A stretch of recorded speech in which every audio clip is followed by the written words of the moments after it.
first video for the Chapter 2 notes for our statistics course. This chapter and most of the other chapters are going to have 2 videos, so splitting these notes up into 2 parts, just so that in that way the videos are not too long and overwhelming. So, Chapter 2 is exploring data with tables and graphs. Section 2.1 is frequency distributions for organizing and summarizing data. So we have what's called a frequency distribution, and this word distribution on here just means table. So anytime you see this, I want you to think it means table. And so this is a table which lists each category for our classes of data and the number of occurrences for each category of data. Classes are going to be categories in which the data is organized. Frequency for a particular class is the number of values that fall into that class. Lower class limit is the smallest value within the class. Upper class limit is the largest value within that class. Class width is the difference, and again, we had difference last unit, and difference is just going to be where you subtract. So between consecutive lower class limits, so subtract. If it's open-ended, this means that the first class has no lower limit or the last class has no upper limit. And then we have class midpoint, so a little formula here that we do need to know. And this is going to be where you add your lower class limit and your upper class limit together and then get an answer for that and divide it by 2. So these are all vocab words that we do need to know. The example right below is going to use these vocab words and kind of discuss it a little bit. So the example says the number of people that are under sentence of death as of December 31st, 2023 in the U.S. is listed in a table below. And you can see that it is organized in ages. So we have 20 to 29, 30 to 39, 40 to 49, 50 to 59, and 60 and older. And then number here, these are our frequencies. And so sometimes they use the word frequency, other times they use the word number or occurrences, and that is summarized in that second column. So the first thing that it asks for part A is to determine the class width. And if you look back up at your definition for class width, it says it is the difference between consecutive lower class limits. Difference means subtracting, consecutive is one right after another. So if you look at the first 2 classes, the lower class limit that we have is 30, and the second one that we have is 20. And so I'm going to subtract these 2 values that we have since they're consecutive. So we do 30 minus 20, which is going to give us 10. And so our class width would be 10 years. Part B says, is this table open-ended? And yes, it is. The reason why is because that last class that we have doesn't have an ending value. It just says and older. So the last class says 60 and older. It doesn't have an ending value like all the other classes did. Part C says determine the lower class limit for the third class. So if you count down 1, 2, 3 to that third class, we are looking at the 40 to 49-year-olds, and it says determine the lower class limit. So your lower class limit here would be 40. Part D says determine the upper class limit for the second class. So looking at that second class, it's 30 to 39, and our upper class limit would be 39. Is the data discrete or continuous? And this is something that we learned last chapter, and so this is going to be continuous data. And the reason why is because we're discussing ages here. That was what we were covering in this problem, was ages of people that were on death row. And this is continuous because it is immeasurable. Remember, we talked about age. It's not a specific finite thing that we would have. So right below, it says constructing a frequency distribution. And this is helpful for any kind of honors course that you might be taking, or if you're majoring in something that requires you to do your own research, such as a psychology or sociology degree, or if you go on maybe to get a master's or a PhD in whatever it is that you are pursuing currently.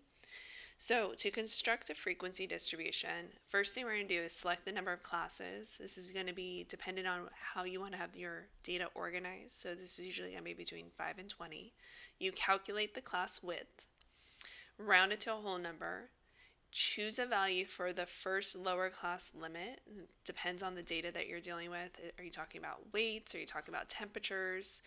4 says using the first lower class limit and the class width, list all the other classes, the lower classes that you would have. Write all lower class limits in a vertical column and then calculate your upper class. And then use your individual data values to calculate the total frequencies for each class. So the next definition that we have is relative frequencies is how often something happens divided by all outcomes. And there's a little formula down here that says exactly the same thing that was in words. So frequency for that class divided by the sum of all the frequencies. And then we also have a relative frequency distribution. And this is going to list each category of data together with the relative frequencies. And again, remember the word distribution here just means table. The sum of the percentages in a relative frequency distribution should be 100% or 1 if it's not written as a percent, it's written as a decimal. And this might not be exact. The reason why is because if you had any kind of rounding errors, so if you rounded a value instead of it being a decimal that goes on forever, you might have rounded it to 3 decimal places. There is that rounding error that we might have. The next vocab word that we have is called cumulative frequency distribution. Again, distribution is table. This is going to be the frequency for each class is the sum of the frequencies of that class in all previous classes. So you would take the class that you're in and add up all the ones that were before it. So the next thing that we have is an example, and this one says the data represents the weights of each of the 2025 men's U.S. soccer training camp members. Construct a frequency distribution, relative frequency distribution, and cumulative frequency distribution using a starting weight. So we have a starting weight of 130 pounds and a class width of 20 pounds. And you can see that all of the data is given to us. So this is considered what we call raw data. It's just collected from all of these members and it's just their weights given to you. And so I put lines on here just to kind of help you make a table and keep your data organized. And so I'm going to go ahead and put a column in here. And what we're talking about for this is weights. And so you need to make sure that you are labeling your columns with what it is that we're talking about. And so this is weights. This is in pounds.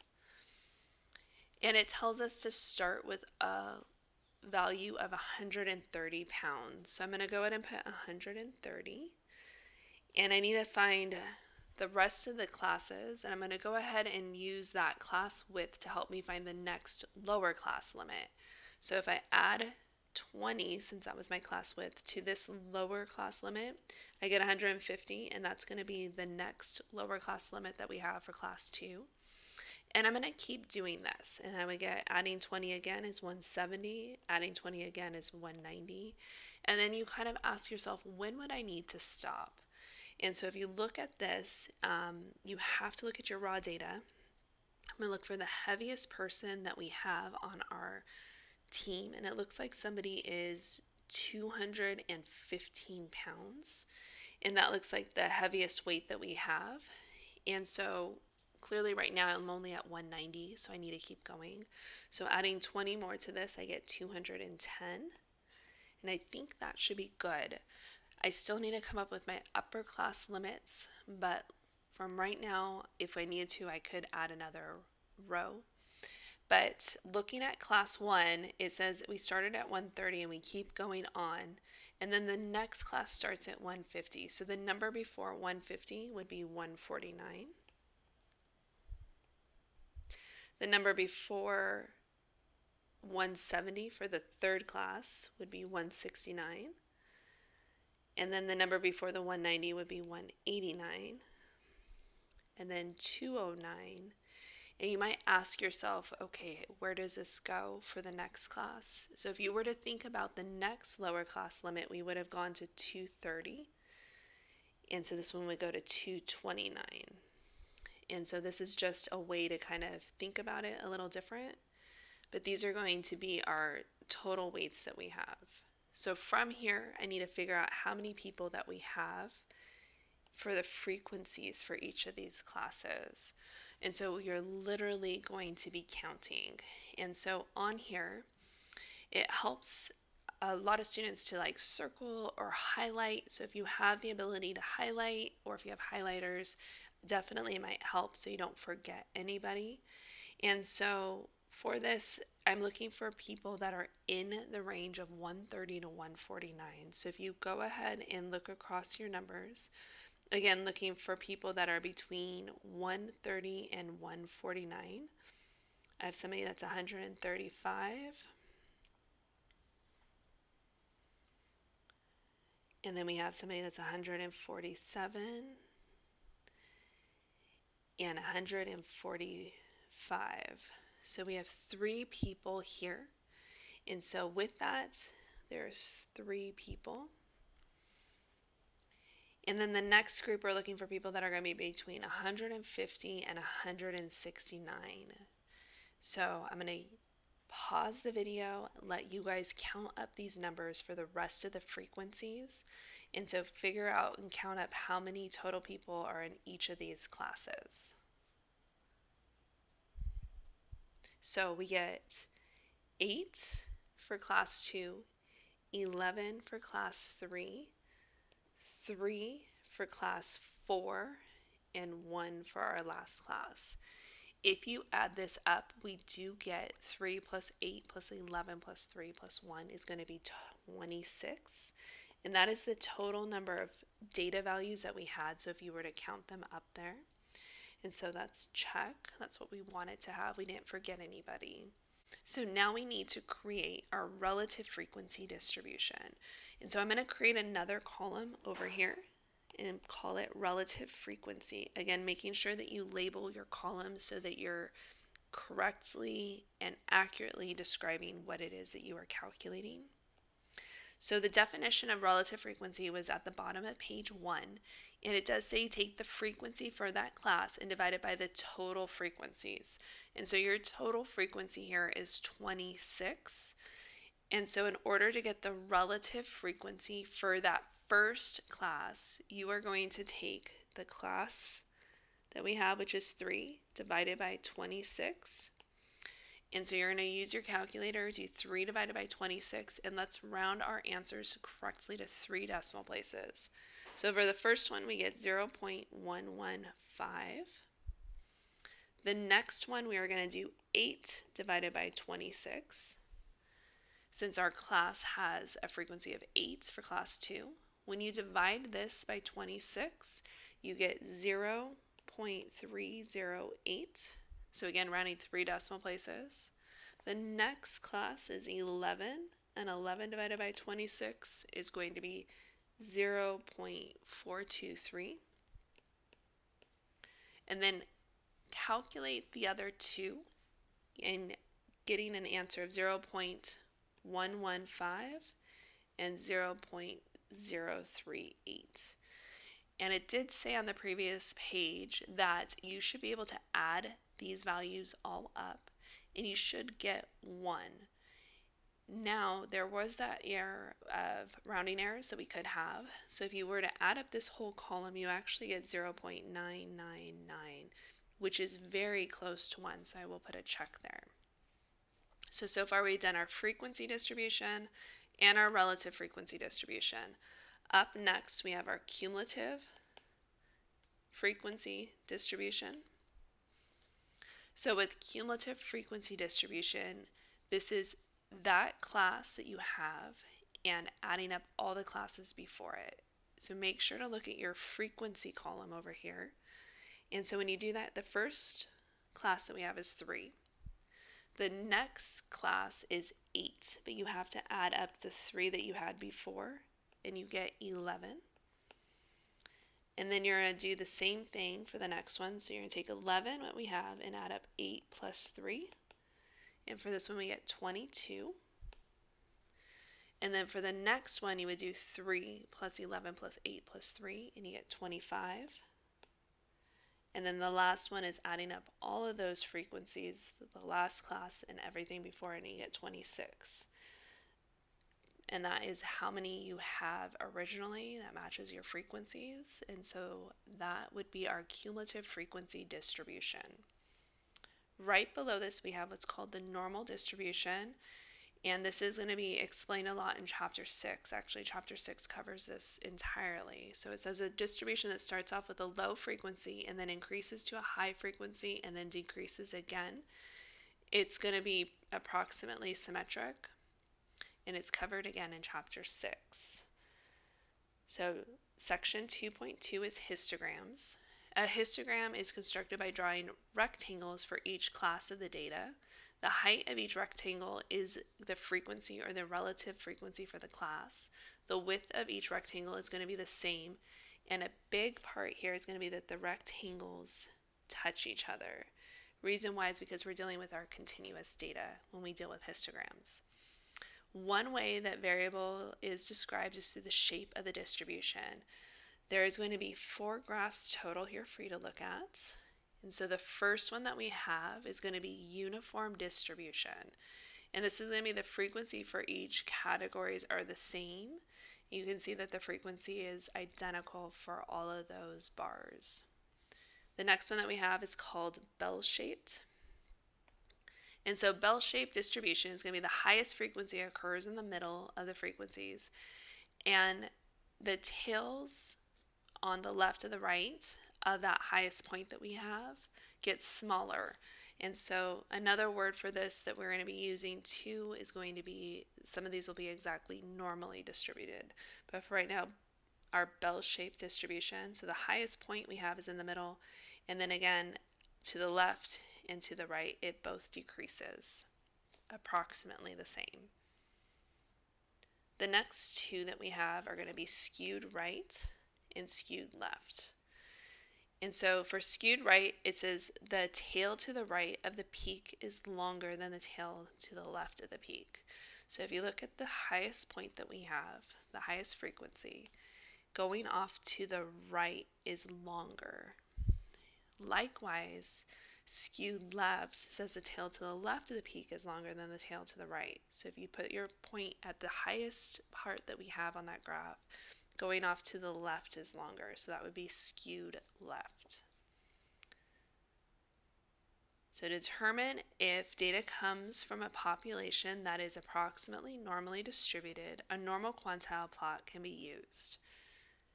The exact process is covered in section 6.5. It says if the data distribution is close to normal, then the plotted points will lie close to a straight line.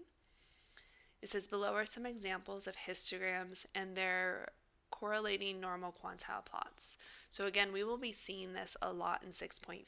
However, it is discussed in our text in this chapter, and it's good to see this information a little bit before you see it a lot more in chapter 6.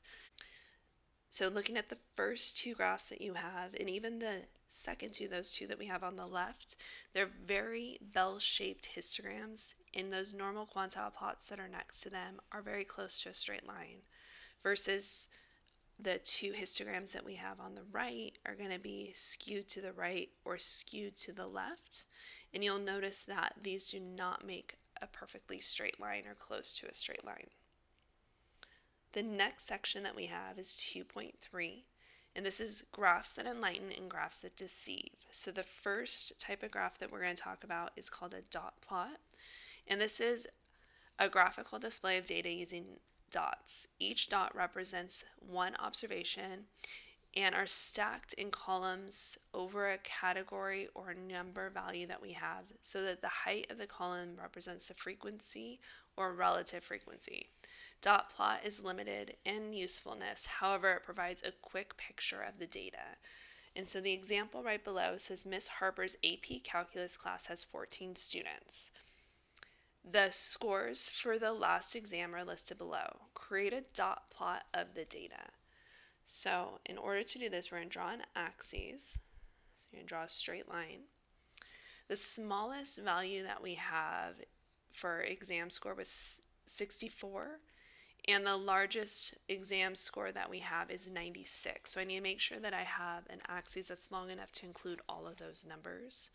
I'm going to go ahead and start at 60, and I'm going to go 60 and then 61, 62, 63, 64, 65, and continue this process on until I pass 96. So I'll go out to 96 or 100. So take a second to do this.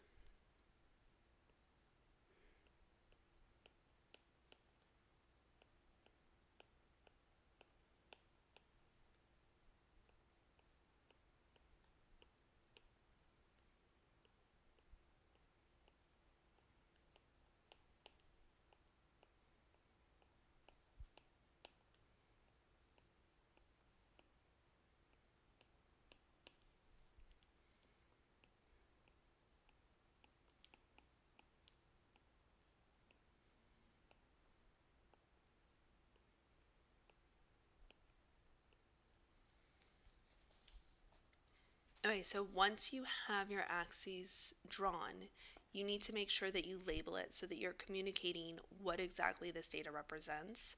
You will lose points if you do not label your axes on graphs or your columns on tables. So for this, these are AP Calc exam scores.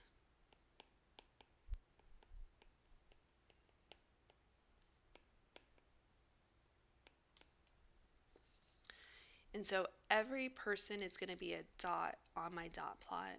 So the first score that we have is 77. So I'm going to put a dot above 77. The next one is 85. We have 73, 64, 90, 80. Next one is 80 also. So those are two separate students, so I do need two dots. And so you're going to stack that second dot above the first. We have 84, 96, 66, 77, which we've already had one, so again, stacking the second dot on top of the other 77. We have 79, 70, and 80, which again, we already had two students with 80, so a third dot is going on that. So this is our dot plot for the data. Again, it allows us to easily see that distribution, to see where most students were, and it counts for every student, which is nice to see. The next type of graph that we have is called a stem plot or a stem leaf plot. And this is another way to represent quantitative data graphically. We use digits on the left and the rightmost digit to form the stem of each rightmost digit, and that forms a leaf. For example, 147 has a stem of 14 and a leaf of 7. 12.3 has a stem of 12 and a leaf of 3. So same example down below, but this time we are going to represent using a stem leaf plot or a stem plot. So for this, we're going to go ahead and draw a line here. And I want you to notice that we have scores here that are going to be 60s, in the 70s, in the 80s, and then also in the 90s. So those are going to be my stems. So again, 60s, 70s, 80s, and 90s. And the leaves are going to be that second digit that we have. So for 60s, we have a 64 and a 66. And so I'm going to write the 4 and the 6. Those are just, again, those second digits that we have. So if you were to read this, it's a 64 and a 66. Now for 70s, if you look at 70s, we have a 77, a 73, a 77, 79, and a 70. And so we need to put those second digits in order. So the first one that we have would be 70. That's our smallest one. So I'm going to put the 0. The next smallest 70 value that we have is 73. So the 7 is already written down, so I just need to put the 3. I have two 77s, so I need to put that second 7 and write it twice because those are two separate students. And then we have a 79. We're going to do the same thing for 80s. So we have three values that are 80. So 1, 2, and 3. Then we also have an 84 and an 85. So 3 zeros for my 3 students that got 80s. And then we have an 84 and an 85. The last two students that we have not accounted for are in the 90s. So we have a student with a 96 and a student with a 90. So 90 is smaller and then 96. So again, this is another way to represent the data. It does allow you to see where most of the values are occurring, and also a nice distribution to kind of look at in order to see the trends that maybe were happening in a class. The next type of graph that we have is called a time series plot. This is obtained by plotting the time in which a variable is measured on the horizontal axes and the corresponding values for the variable on the vertical. Line segments are then drawn and connect the points. So a big part here is we are connecting our points. So we have an example down below that says the data below represents the annual total inches of rainfall in LA over the past 5-year period. Use data to construct a time series plot. So our time period here is going from 2020 to 2024, and the annual rainfall in inches you can see are given on the right. So in order to make our time series plot, we do need to have a vertical axis and a horizontal axis. So on the horizontal, we're going to put our years. I'm going to go in order. So if you notice, 2020 is the first year that we had. And then the next year would have been 2021, 2022, 2023, and then 2024. So trying your best to keep those equally spaced. This is talking about the years. And then on the vertical axes, we're going to put our annual rainfall. Smallest value that we have is 4.75, and the largest value that we have is 37.10.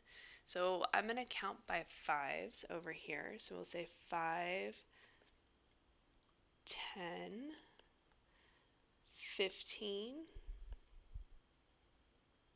20, 25, 30, 35, and we'll go up to 40. Again, labeling our axes, we need to make sure that we talk about this, and this is talking about annual rainfall, and this is measured in inches. So make sure you have both of your axes labeled for our graph, and then we're just going to go ahead and put a point for each of these years and connect those points in order with a straight line. So 2020 had an amount of 15.72. Do your best to plot these points. Second year was 2021, which was only 4.75. And so you're going to connect these 2 points with a straight line. Next year is 2022, which is 13.51. And again, connect with the previous year with a straight line. And then in 2023, we had 37.10 inches. And again, connecting your points with a straight line. And then the next year for 2024, it was 35.62.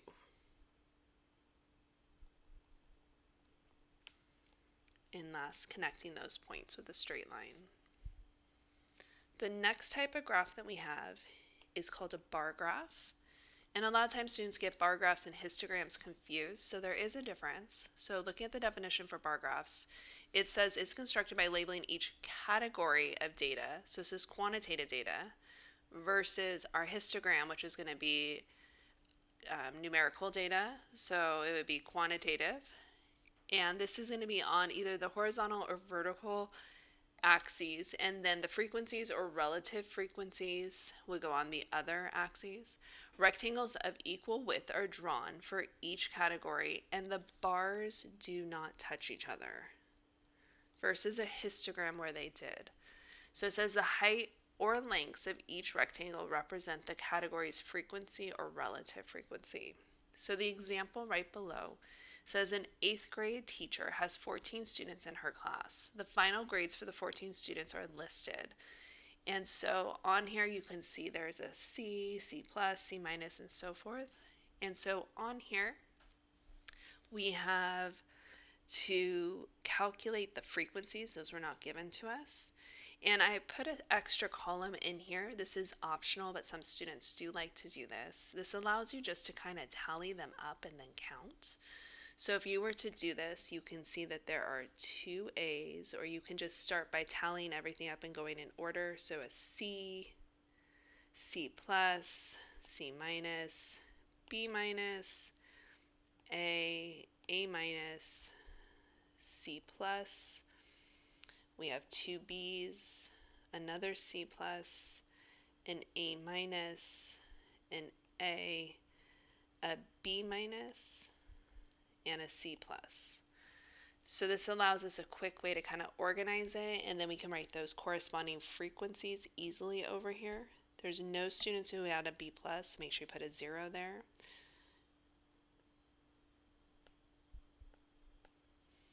And so our frequencies are listed. So from here, we're going to create our bar graph, which does require both axes. Those categories, which are going to be letter grades, are going to go on the horizontal. So we have an A, A-, B+, and even though no students were in that category, I'm still going to list it. And then we had a B, B-, C+, C, and C-. And again, these are the grades. On our vertical axes, we're going to put down the frequencies. So again, labeling. And the highest frequency that we have is 4. So 1, 2, 3, and 4.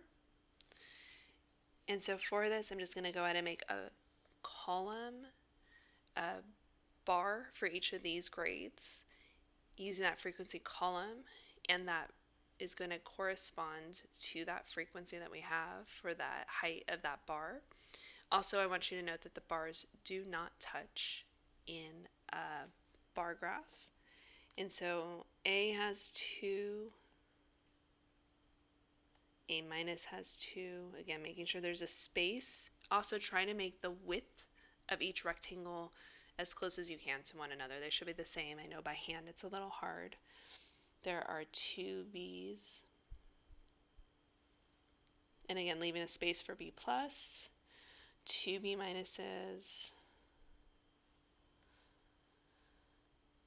4 C+,